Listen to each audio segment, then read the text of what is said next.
মৌলিক ভাবে ছয়টি বিশ্বাসের নাম ঈমান। মৌলিক কয় বিশ্বাসের নাম? ঈমান। সহিহ বুখারীর বর্ণনা 4777 নম্বর হাদিস। জিবরিল আমিন রাসূলুল্লাহ সাল্লাল্লাহু আলাইহি সাল্লামের কাছে আসছে। আসার পর জিজ্ঞাসা করলেন, মাল ঈমানু ইয়া রাসূলুল্লাহ, হুজুর ঈমান কি জিনিস? ফাকালা রাসূলুল্লাহ সাল্লাল্লাহু আলাইহি ওয়াসাল্লাম, আন তুমিনা বিল্লাহ ওয়া মালাইকাতিহি ওয়া কুতুবিহি ওয়া রুসুলিহি ওয়া লিকাইহি ওয়া তুমিনা বিল বাসিল আখির। ঈমান হলো আল্লাহকে বিশ্বাস করা। 2 নাম্বার আল্লাহর ফেরেশতাদেরকে বিশ্বাস করা। 3 নাম্বার আল্লাহর সমস্ত আসমানি কিতাবগুলো বিশ্বাস করা। 4 নাম্বার আল্লাহর সমস্ত রাসূলদেরকে বিশ্বাস করা।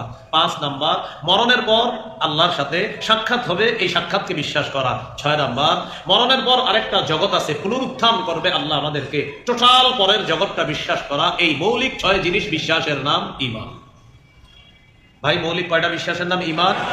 6টা বলেন। আল্লাহ, ফেরেশতা, কিতাব, রাসূল, সাক্ষাৎ, পরকাল। এই 6 বিশ্বাসের নাম ঈমান। এই 6 বিশ্বাসের নাম কি? ঈমান। তো এই কথাগুলা দাওয়াত দিতে হবে একজন আরেকজনকে। আল্লাহ আমাদেরকে কথাগুলা বুঝে শুনে একে অপরের এই সুন্দর দাওয়াতগুলা দেওয়ার তৌফিক দান করেন। এইগুলো দাওয়াতের আবিধানিক পারিভাষিক অর্থ। এখন আমরা জানবো দাওয়াতের ধারাক্রম, পর্যায়ক্রমে কিভাবে দাওয়াত শুরু হলো। সূরা আরাফের 65 নম্বর আয়াতে আল্লাহ বলেন, ওয়া ইলা আদিন আখাহুম হুদা ফাকালা ইয়া কওমি ইবুদুল্লাহা মা লাকুম মিন ইলাহিন গায়রু। আমি আদ জাতির নিকট তাদের ভাই হুদ নবীকে প্রেরণ করলাম। হুদ নবী তার জাতিকে দাওয়াত দিয়েছেন, হে আমার সম্প্রদায়, তোমরা আল্লাহর ইবাদত করো, তিনি ছাড়া কোনো ইলাহ নাই। এই যে বললেন তোমরা আল্লাহর ইবাদত করো, তিনি ছাড়া কোনো ইলাহ নাই, এটাই হলো দাওয়াত। হুদ নবী তার জাতিকে বললেন তোমরা আল্লাহর ইবাদত করো, তিনি ছাড়া কোনো ইলাহ নাই, এটা দাওয়াত। সূরা আরাফের 73 নম্বর আয়াতে আল্লাহ বলেন, ওয়া ইলা সামুদ আখাহুম সালিহা ফাকালা ইয়া কওমি ইবুদুল্লাহা মা লাকুম মিন ইলাহিন গায়রু। আমি সামুদ জাতির নিকট তাদের ভাই সালেহ আলাইহিস সালামকে পাঠালাম, তিনি তার জাতিকে দাওয়াত দিলেন, হে আমার সম্প্রদায়, তোমরা আল্লাহর ইবাদত করো, তিনি ছাড়া কোনো ইলাহ নাই। সূরা আরাফের 85 নম্বর আয়াতে আল্লাহ বলেন, ওয়া ইলা মাদিয়ানা আখাহুম শুআইবা ফাকালা ইয়া কওমি ইবুদুল্লাহ। আমি মাদিয়ান জাতির নিকট, মাদিয়ানবাসীর নিকট শুআইব নবীকে পাঠাইলাম, তিনি তার জাতিকে দাওয়াত দিলেন, হে আমার সম্প্রদায়, আল্লাহর ইবাদত করো। এইভাবে আস্তে আস্তে ঈসা নবী পর্যন্ত সবাই দাওয়াত দিচ্ছে। ঈসা নবীর পর আমাদের নবী, সর্বশেষ নবী হিসাবে যাকে আল্লাহ তাআলা মনোনীত করেছেন, মুহাম্মদ সাল্লাল্লাহু আলাইহি ওয়াসাল্লাম, আল্লাহ তাআলা আমাদের নবীকে হুকুম করলেন। সূরা মাইদার 67 নম্বর আয়াতে আল্লাহ বলেন, ইয়া আইয়ুহার রাসূল বাল্লিগ মা উনজিলা ইলাইকা মির রাব্বিক।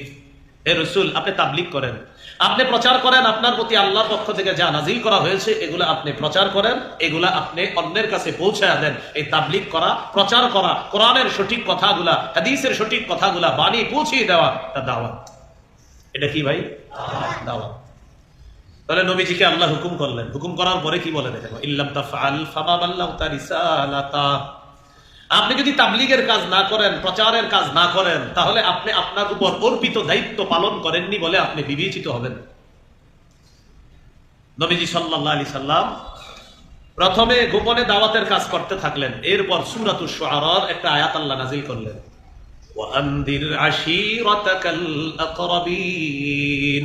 নবী, আপনি আপনার নিকট আত্মীয়দেরকে দাওয়াত দেন, ভীতি প্রদর্শন করেন, জাহান্নামের ভয় দেখান।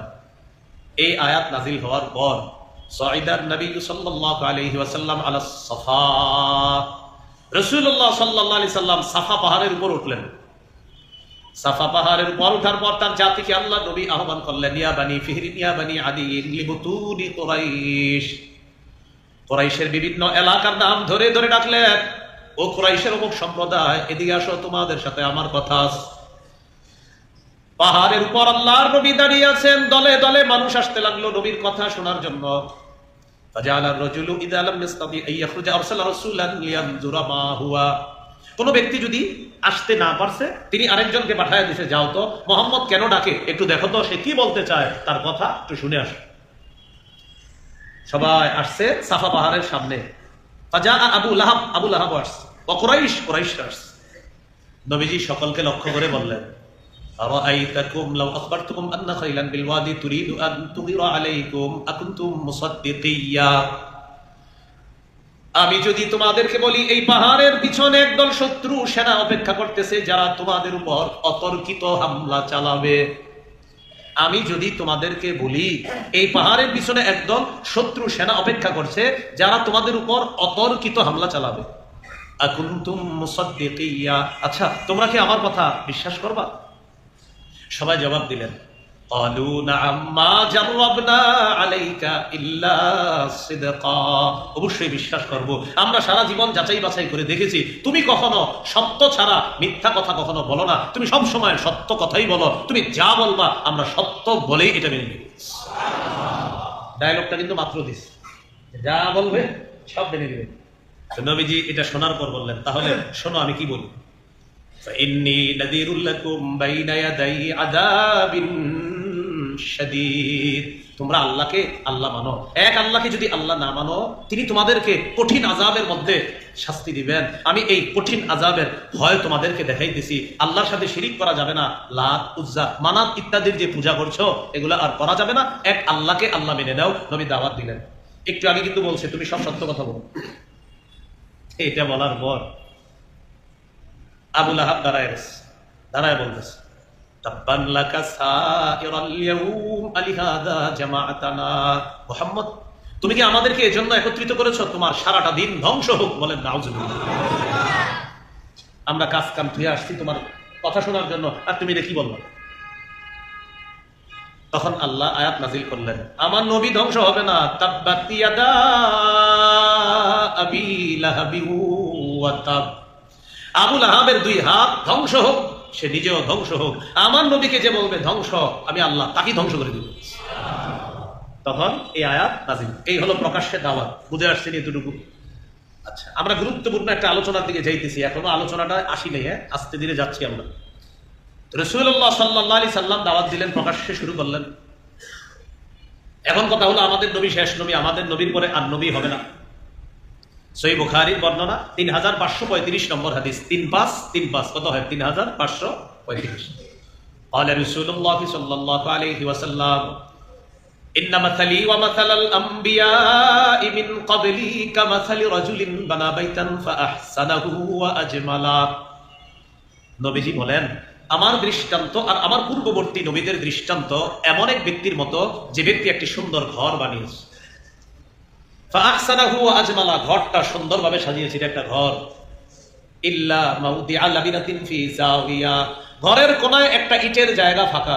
ঘরটা সাজাইছে অনেক সুন্দর করে, একটা ইটের জায়গা ফাঁকা। সমাপ্ত হলো না অসমাপ্ত? খুব খেয়াল করেন, কিন্তু একটা ঘর সুন্দরভাবে সাজানো হয়েছে, যা যা যত সুন্দর করা যায় করছে, কিন্তু একটা ইট লাগাই নাই। ফাজালান নাসু ইয়াতুফুনা বিহি ওয়া ইয়াজাবুনা লা, জনগণ এই ঘরটা চারপাশে গিয়ে ঘুরে আর দেখে, মাশাআল্লাহ এত সুন্দর একটা ঘর। ওয়া ইয়াজাবুনা লা, আশ্চর্য হয় ঘরটা দেখে। ঘরের সৌন্দর্য দেখে আশ্চর্য হয়, শেষের দিকে একটা জিনিস দেখে আরো বেশি আশ্চর্য হয়। ওলামা হযরত ছাড়া অন্যরা বলেন তো কোন বিষয়টা বেশি আশ্চর্য হয়? হ্যাঁ, মাশাআল্লাহ, ইটটা লাগায় নাই।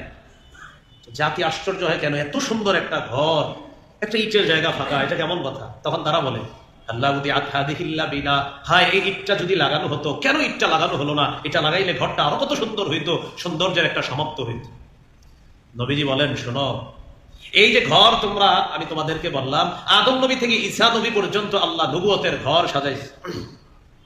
একটা ইটের জায়গা ফাঁকা, আনাল্লাহ বিনা, ওই ইটের জায়গা ফাঁকা যেটা, এটা অন্য কেউ নয়, আমি মুহাম্মদ হলাম সেই ইট। আমি সেই ইট। আনা খাতামুন নবিয়্যিন লা নবিয়্য বাদি, আমি শেষ নবী, আমার পরে আর কোনো নবী হবে না। আল্লাহ তাআলা আদম নবী থেকে ঈসা নবী পর্যন্ত নবুয়তের ঘর সাজিয়েছেন, ইটের জায়গা ফাঁকা।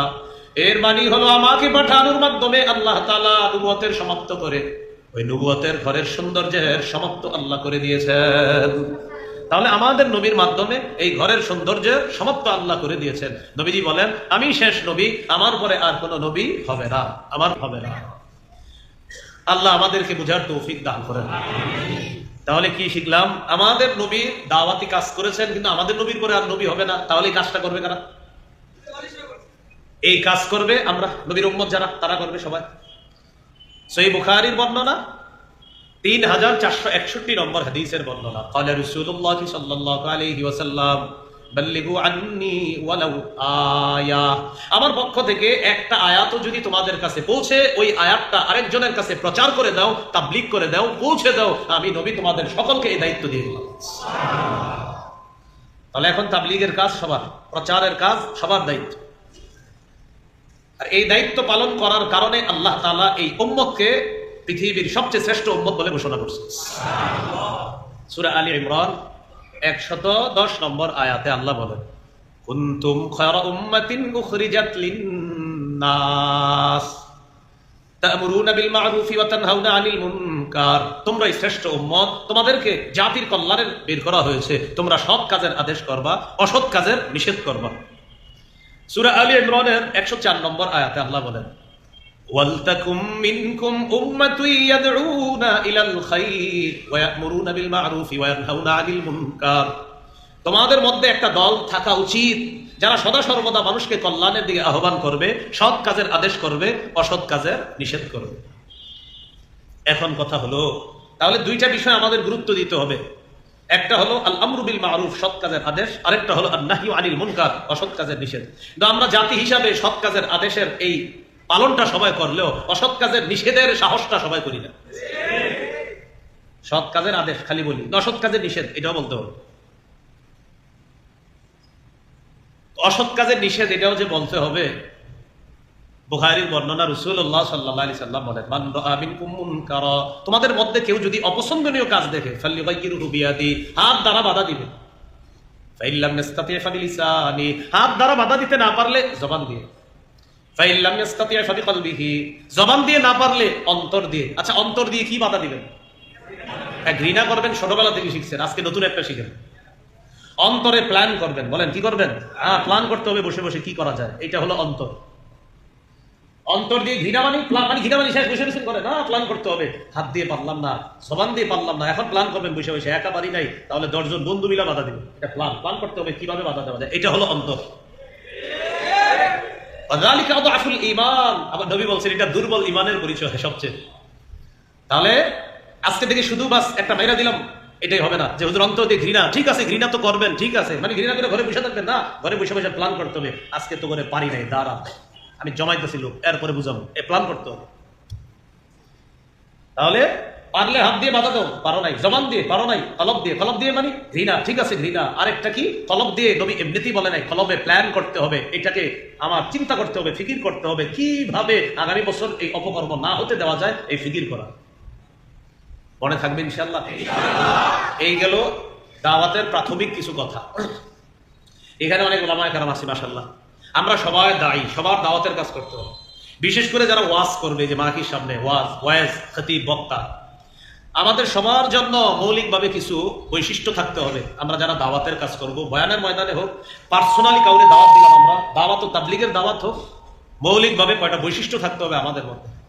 এই বৈশিষ্ট্যগুলো মন দিয়ে শোনেন, এবং যারা আলোচনা করবেন ভবিষ্যতে মাঠে ময়দানে, মাশাআল্লাহ অনেক উলামায়ে কেরাম, আপনাদের অনেকের ইচ্ছা হলো যে হুজুর আমি ইখলাসের সাথে আলোচনা করব, আমি কোনো ভাইরাস যোগ্যতার আমি যাইতে চাই না, এরকম মাশাআল্লাহ অনেকের নিয়ত আছে।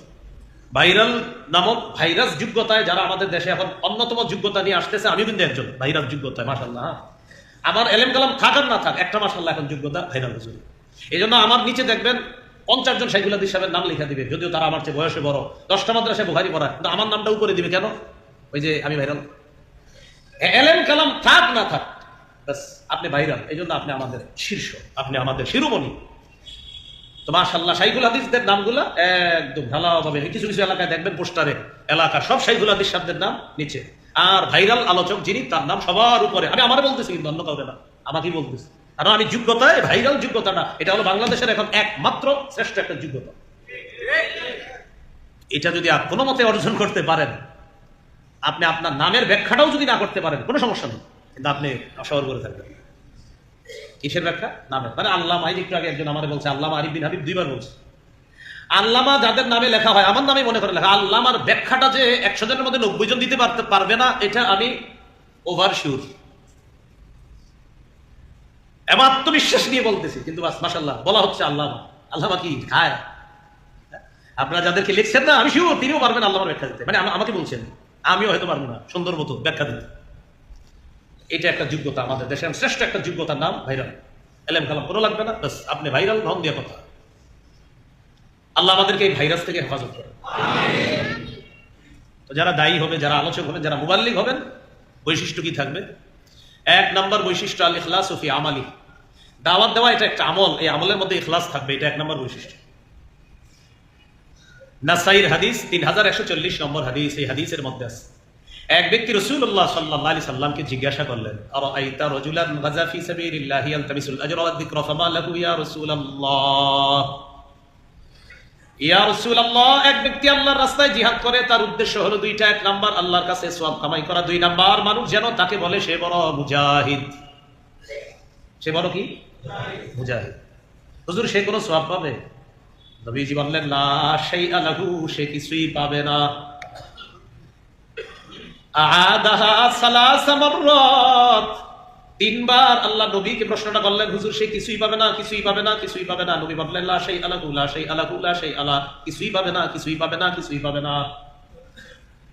প্রিয় ভাইরা, আমি আপনাদের সামনে বয়ান করতেছি, আমার উদ্দেশ্য আল্লাহর কাছ থেকে সওয়াব কামাই করা। আরেকটা উদ্দেশ্য, পুরো দুনিয়ার মানুষ ছিল আমারে বেড়া একটা। নবীজি বলেন কিছুই পাবে না, কিছুই পাবে না, কিছুই পাবে না। খালাস। হাদিসের শেষে নবী বলেন, ইন্নাল্লাহা লা ইয়াকবালু মিনাল আমালি ইল্লা মা কানা লাহু খালিসা।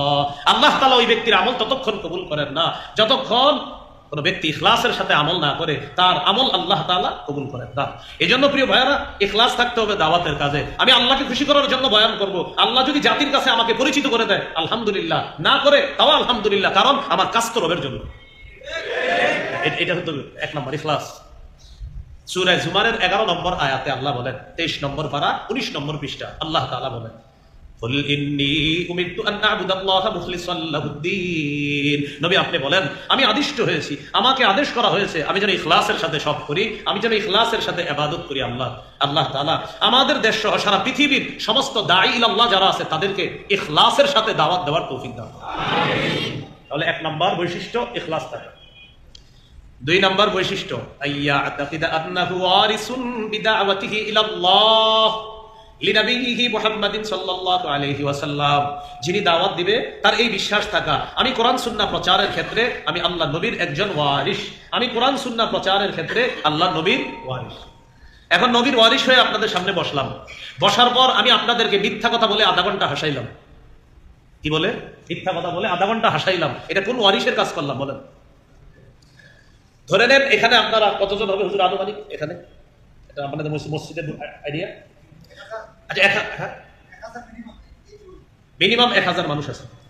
1 মিনিট যদি আমি আপনাদের সামনে বয়ান করি, 1 মিনিটকে 1000 যদি করেন তাহলে কত মিনিট হবে? 1000 মিনিট। আমি আজকে আপনাদের সামনে বৈশা যদি 1 মিনিট ওয়াজ করে চলে যেতাম, তাহলে একজনকে 1 মিনিট করে হলে 1000 জন 1000 মিনিট। এই 1000 মিনিটের হিসাব আল্লাহর কাছে আমার দিতে হবে। 1 মিনিট বয়ান করছি, 1 মিনিট, আপনারা প্রত্যেকের 1 মিনিট করে 1000 মিনিট। এই 1000 মিনিটের হিসাব আল্লাহর কাছে আমার দিতে হবে যে তুমি যে বয়ান করে আসলা 1 মিনিট, যদিও তুমি 1 মিনিট করছো, কিন্তু আমার বান্দা তো ছিল 1000 জন। এই 1000 জনের 1 মিনিট তুমি কি সঠিক পথে দাওয়াত দিছো না উল্টা পাল্টা কথা বলছো? আল্লাহর কাছে আমার হিসাব দিতে হবে। সূরা বনী ইসরাঈলের 36 নম্বর আয়াতে আল্লাহ বলেন, ইন্নাস সামআ ওয়াল বাসারা ওয়াল ফুআদা কুল্লু উলাইকা কানা আনহু মাসউলা। কান, চোখ, অন্তর, এগুলোর ব্যাপারে জিজ্ঞাসা করা হবে। সূরা ইয়াসিনের 65 নম্বর আয়াতে আল্লাহ বলেন, আল-ইয়াউমা নাখতিমু আলা আফওয়াহিহিম, আজ আমি তাদের মুখে মোহর মেরে দিব, ওয়া তুকাল্লিমুনা আইদিহিম, তাদের হাত কথা বলবে, ওয়া তাশহাদু আরজুলুহুম বিমা কানু ইয়াকসিবুন, তাদের পা সাক্ষী দিবে তাদের অপকর্মের ব্যাপারে। 24 পারা 17 নম্বর পৃষ্ঠার শেষ 18 নম্বর পৃষ্ঠার শুরু সূরা হামিম আস-সাজদার 20-21 নম্বর আয়াতে আল্লাহ বলেন, হাত্তা ইযা মা জাউহা শাহিদা আলাইহিম সামউহুম ওয়া আবসারুহুম ওয়া জুলুদুহুম বিমা কানু ইয়ামালুন। সেদিন আগুনের সামনে তাদের কান, তাদের চক্ষু, তাদের চামড়া তাদের বিরুদ্ধে সাক্ষী দিবে। যখন তারা আগুনের সামনে আসবে, তাদের কান, তাদের চোখ, তাদের চামড়াগুলো তাদের বিরুদ্ধে সাক্ষী দেবে। চামড়া ভাই, প্রতিদিন চামড়ার দিকে কয়েকবার তাকাবেন আর ভাববেন এই চামড়া আপনার বিরুদ্ধে সাক্ষী দিবে। সেদিন মানুষ চামড়াকে বলবে, কিরে চামড়া, লিমা শাহিদতুম আলাইনা, তুই কেন সাক্ষী দিলি আমার বিরুদ্ধে? মানুষ চামড়াকে বলবে, চামড়া জবাব দিবে, আনতাকাল্লাহুল্লাযী আনতাকা কুল্লা শাই, যে আল্লাহ সবকিছুকে কথা বলাইতে পারেন, ওই আল্লাহ আমি চামড়াকে আজকে বাক শক্তি দান করেছে তোমার বিরুদ্ধে সাক্ষী দেওয়ার জন্য। ভাই, আমি আমার জবান দিয়ে আপনাদের এই মিনিটগুলা নষ্ট করতেছি কিনা আল্লাহ আমাকে জিজ্ঞাসা করছে। তিরমিজির হাদিস 2616 নম্বর হাদিস, রাসূলুল্লাহ সাল্লাল্লাহু আলাইহি সাল্লাম তার সাহাবীকে বলে, কুফা আলাইকা হাযা, এটা নিয়ন্ত্রণ করো, এটা। সাহাবী বললেন, হুজুর ইন্না লামুআখাযুনা বিমা নাতাকাল্লাম, হুজুর কথার কারণেও কি আমাদেরকে ধরা হবে? নবীজি জবাব দিলেন, হাল ইয়াকুবুন নাসা ফিন নারি আলা বুজুহিহিম আও আলা মানাখিরিহিম ইল্লা হাসাইদু আলসিনাতিহিম, বেশিরভাগ মানুষের মাথাটা নিচে, পাগুলা উপরের দিকে দিয়ে শুধু জিহ্বার অপরাধের কারণে ধাক্কাইতে ধাক্কাইতে তাকে জাহান্নামে নিক্ষেপ করা হবে, শুধু জিহ্বার অপরাধের কারণে। প্রিয় শ্রোতা ভাইয়ারা, আপনারা কষ্ট নিচ্ছেন না তো? কথাগুলা কি বাস্তব কিনা? আপনি এই কষ্ট নেন না, হুজুর আপনি কি কাউকে ইঙ্গিত করছেন? আল্লাহর কসম আমি কাউকে, আমি আমাকে ওয়াজগুলা করতেছি, আজকের ওয়াজ পুরাটা আমাকে, দাঈ ইলাল্লাহর ওয়াজ আমাকে করতেছি। আমার জবান এটা খুব নিয়ন্ত্রণ করতে হবে। তিরমিজির হাদিস 2406 নম্বর হাদিস, উকবা ইবনে আমির রাদিয়াল্লাহু তাআলা আনহুর বর্ণনা, আমি নবীজিকে জিজ্ঞাসা করলাম, মান নাজাত, হুজুর মুক্তির উপায় কি একটু আমাকে বলেন। নবীজি বললেন, মুক্তির উপায় তিনটি, মুখস্থ করি। মুক্তির উপায় কয়টি? মুক্তির উপায় কয়টি? 1 নাম্বার, আমসিক আলাইকা লিসানাক, তোমার জবান নিয়ন্ত্রণ করবা, এটা 1 নাম্বার উপায়। জবান নিয়ন্ত্রণ করবা, এটা 1 নাম্বার উপায়। 2 নাম্বার, ওয়ালিয়াসাকা বাইতুক, তোমার ঘর যেন তোমার জন্য প্রশস্ত হয়।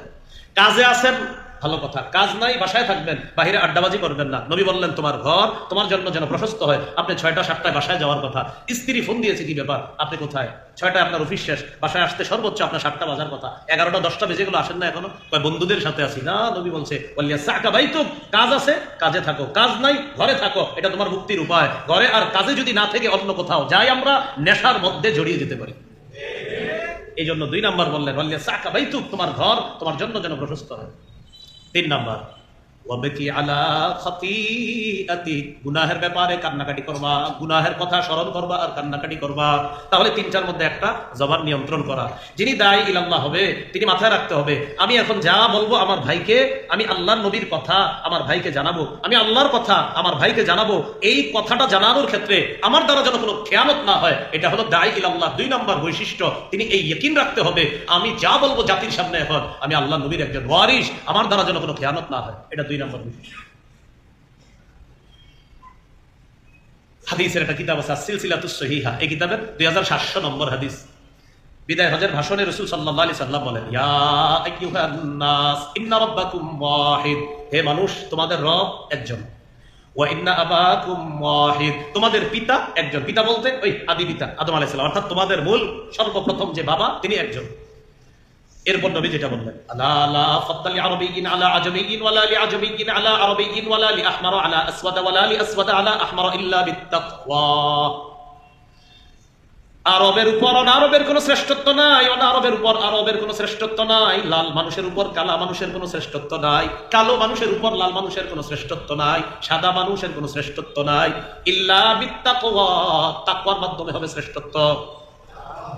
আরব অনারব, অনারব আরব, কালো সাদা, সাদা কালো, কেউ কারো উপর শ্রেষ্ঠ না। নবী বলেন, হ্যাঁ যার তাকওয়া বেশি সে আল্লাহর কাছে বেশি শ্রেষ্ঠ।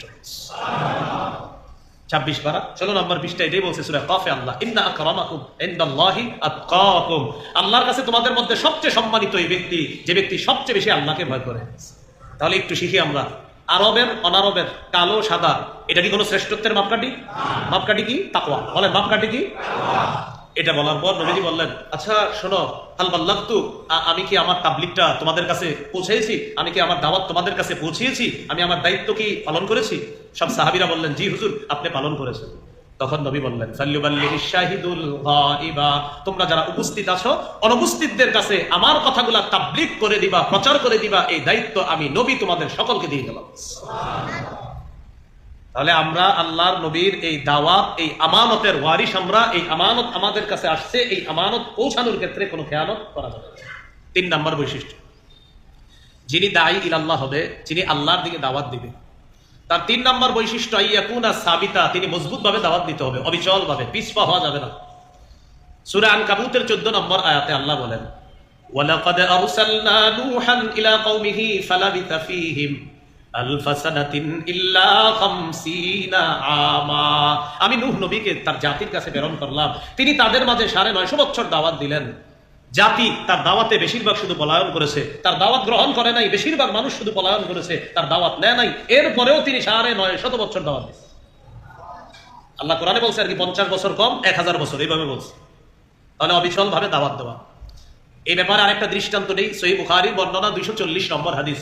রাসূলুল্লাহ সাল্লাল্লাহু আলাইহি সাল্লাম কাবা চত্বরে নামাজ পড়তেছে, একটু মন দিয়ে শুনেন। পাশে কাফেররা বসা। কাফেরদের মধ্যে একজন বলে উঠলো, আইয়ুকুম ইয়াজিউ বিসালা জাজুরি আলি ফুলান, তোমাদের মধ্যে কে পারবা অমুক এলাকায় যাবা, যাওয়ার পর ওটের নারী বুড়ি প্রস্রাব পায়খানা এগুলা আনবা, আনার পর ফায়াদউহু আলা যহরি মুহাম্মাদিন ইদা সাজাদা, মুহাম্মদ যখন সিজদায় যাবে তখন তার কাঁধের মধ্যে ওটের প্রস্রাব ওটের পায়খানা নারী বুড়িগুলা সিজদা অবস্থায় মুহাম্মদের উপর রেখে দিবা। বলেন উকবা। উকবা এই পাপিষ্ট দাঁড়াইছে, পুরা নামটা উকবা ইবনে আবি মুআইদ। সে দাঁড়াইছে, দাঁড়ায় বলল আমি পারবো। ওই এলাকায় গেছে, ওটের নারী বুড়ি ওটের পায়খানা গোবর এগুলা নিয়ে আসছে। আসার পর আমাদের নবীজি সিজদায় গেছে, যাওয়ার পর নবীজির এই কাঁধের থেকে এই জায়গার মধ্যে ওটের নারী বুড়ি গোবর গুলা সিজদা অবস্থায় নবীর এই পিঠের মধ্যে রেখে দিচ্ছে। খুব কষ্ট হইতেছে নবীজির, মাথা উঠাইতে পারতেছে না সিজদা থেকে। আব্দুল্লাহ ইবনে মাসউদ রাদিয়াল্লাহু তাআলা আনহু বলেন, আমি দূর থেকে তামাশা দেখতেছি। লাউ কানা লি মানআতুন, হ্যাঁ আমি যদি বাধা দিতে পারতাম, আমিও পারতেছিলাম না। কেউ গেলেই তাকে পিটাবে কাফেররা। নবীজি যখন সিজদা এইভাবে, আর উপরে এইভাবে ওটের পায়খানাগুলা ওটের মলগুলা নবীজির পিঠের উপরে, ইয়াদহাকুনা, কাফেররা হাসাহাসি করতেছে। ইউহিলু বাদুহুম আলা বাদিন, একজন আরেকজনের উপর হাসতে হাসতে পড়ে যাচ্ছে। নবী সিজদার মধ্যে আছে। উম্মত, মুয়াজ্জিন 5 বার, আল্লাহ তাআলা মুয়াজ্জিনের কণ্ঠে বলে হাইয়া আলাস সালাহ হাইয়া আলাল ফালাহ। আমার আপনার মন এখনো নরম হয় না, একটু মসজিদে যাব, মাথায় আনেন আমার হাবিব সিজদায় পড়ে আছে। গোবর ইত্যাদি নাপাকির কারণে হাবিব সিজদা থেকে মাথা উঠাইতে পারতেছে। কত কষ্ট করে আমাদের কাছে আমানত রেখে গেছে। ফাতেমা রাদিয়াল্লাহু তাআলা আনহা আয়েশা নবীজির উপর থেকে এই নাপাকিগুলা সরাইছে, এরপর নবী মাথা উঠাইছে।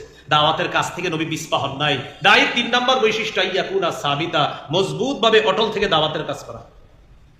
4 নাম্বার, বলেন আমার সাথে, কথার কষ্ট, কর্মের কষ্ট সহ্য করার মানসিকতা থাকা।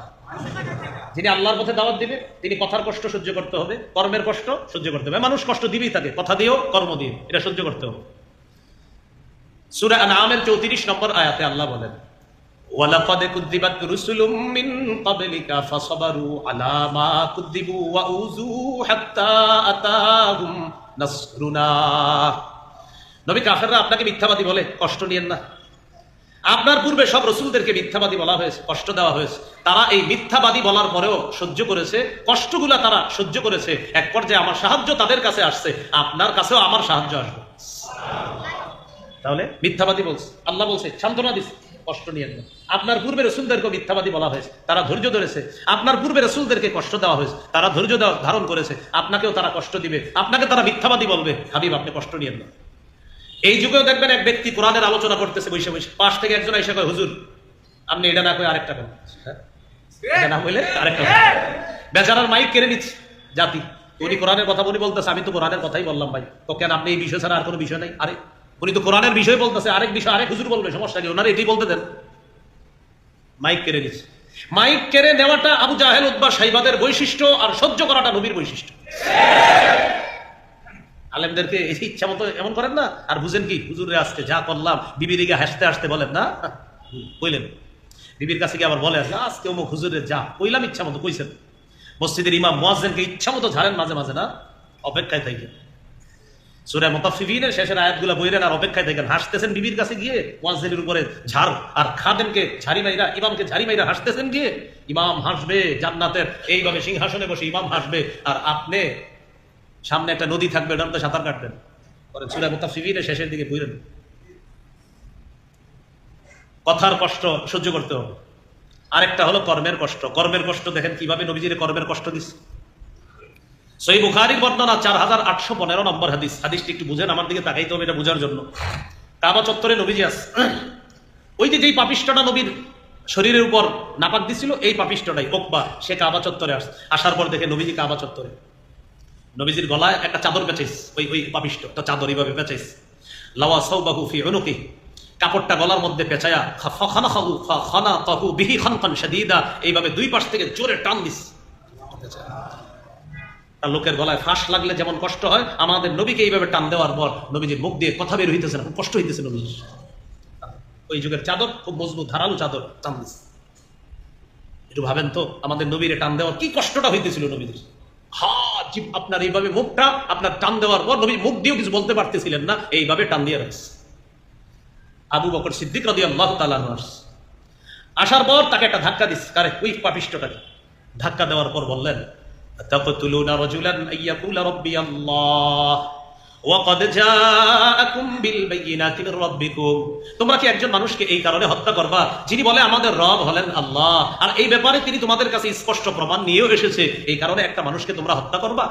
তো দেখেন নবীজিকে কর্মের কষ্ট দিচ্ছে, কর্ম দিয়ে কষ্ট দিয়েছে, আল্লাহ নবী দাওয়াত থেকে পিছপা হন নাই। তাহলে দায় ইলাল্লাহর 4 নাম্বার বৈশিষ্ট্য, কথার কষ্ট, কর্মের কষ্ট সহ্য করার ক্ষমতা থাকতো। 5 নাম্বার বৈশিষ্ট্য,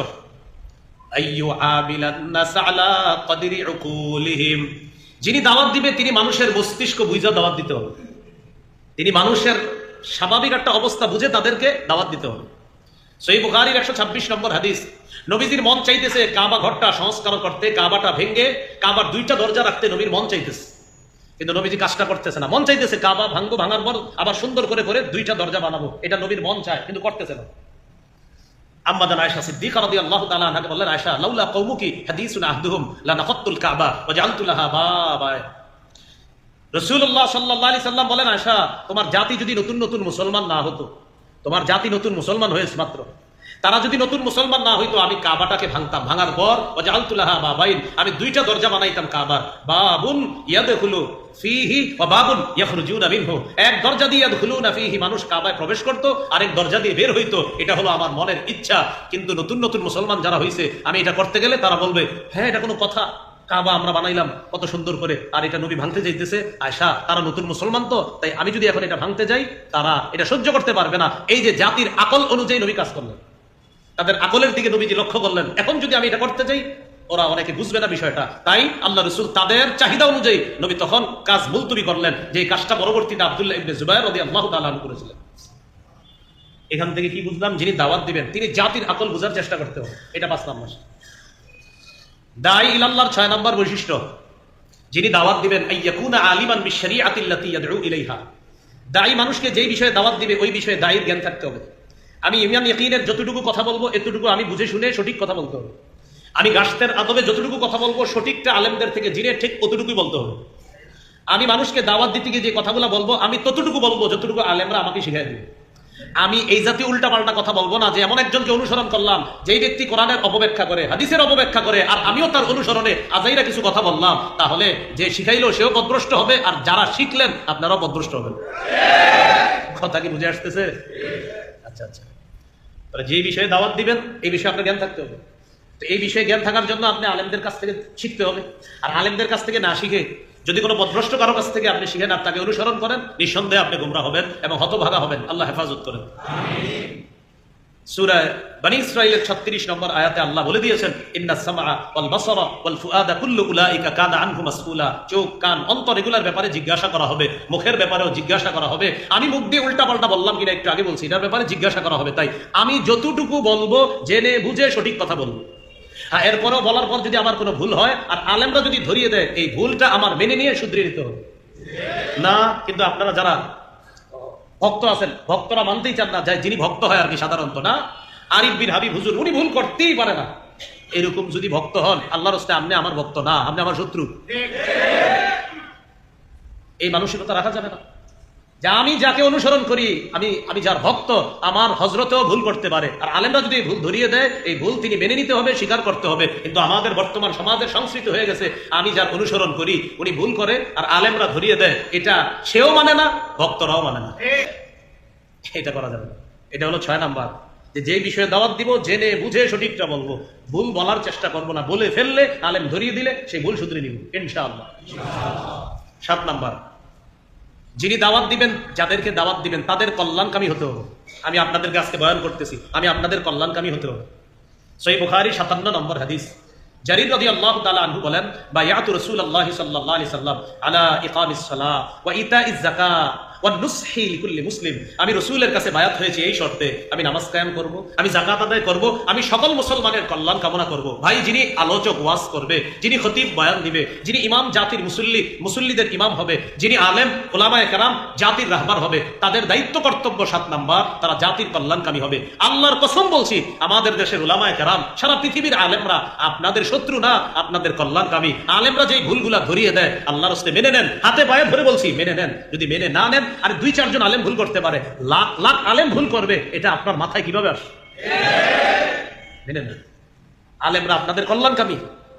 আরে আলেম আপনারা কিছু বললে বলেন, ওনার কি সার্থকতা আছে এখানে? কোনো আমি যে আজকে আপনাদেরকে বয়ান করলাম এখানে, আমি বললাম যে ভাই এটা কিন্তু আপনার কল্যাণ কামনা, ভাই এটা করেন না, ওটা করেন না। আমি চলে যাওয়ার পর আমার সাথে হয়তো অনেকের সাক্ষাৎ হবে না, কোনোদিন মারাও যেতে পারি আমি, কিন্তু আমি এটা বলার মাকসাদ কি বলেন? কারণ আলেম নবীর ওয়ারিস, নবীর ওয়ারিসের কাজ হলো জাতিকে সঠিক পথ দেখিয়ে দেওয়া।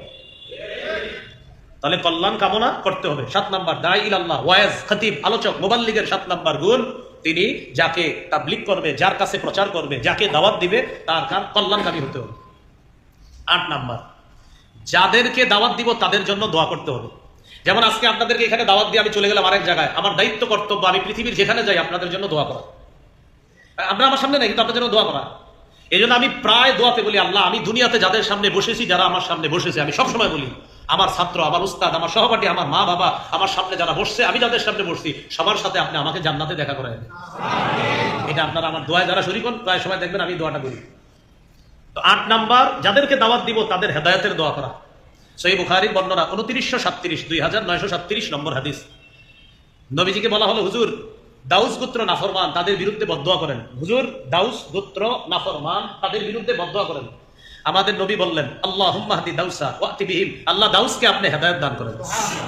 ভাই আমার কথাটা বুঝেন, হুজুর দাউস গোত্র নাফরমান, তাদের বিরুদ্ধে বদদোয়া করেন। নবীজি বললেন, আল্লাহুম্মা হদি দাউসান, আল্লাহ দাউসকে হেদায়েত দান করেন। দেখেন আমাদের নবী কত মায়া। ওয়াতি বিহিম, আল্লাহ তাদেরকে ইসলামের ছায়াতলে নিয়ে আসেন, ইসলামের ছায়াতলে নিয়ে আসেন।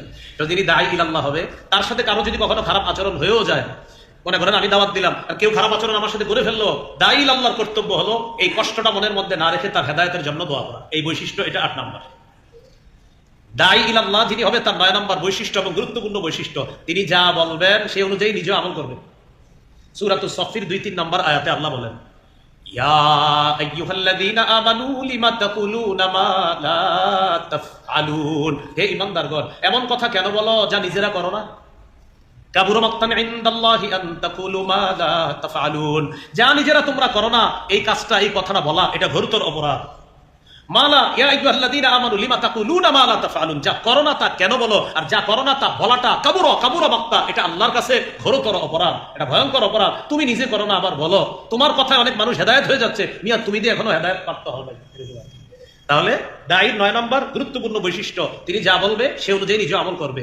সূরা বাকারার 44 নম্বর আয়াতে আল্লাহ বলেন, আতা'মুরুনা আন-নাসা বিল বির ওয়া তানসাউনা আনফুসাকুম, আরে তোমরা মানুষকে কল্যাণের আদেশ করো আর নিজেরা নিজেদেরকে ভুলে যাও। এটা কেমন কথা? যেমন মনে করেন মাগরিবের পরের ওয়াজ ধরার জন্য আমি মাগরিব পড়লাম না, নাউজুবিল্লাহ বলেন, মাগরিবের পরে আজকে ওয়াজ না, তা আমি যদি মাগরিবটা না পড়ি, আরে মাগরিবটা পড়লে তো ওয়াজটা ধরতে পারবো না, না ধরলেও গরম হবে না পকেটটা, এরকম যদি নিয়ত থাকে, হ্যাঁ না না মাগরিবের পরে বয়ান ধরতে হবে, যেমন নামাজ জানিয়ে যা, ওয়াজ না যা,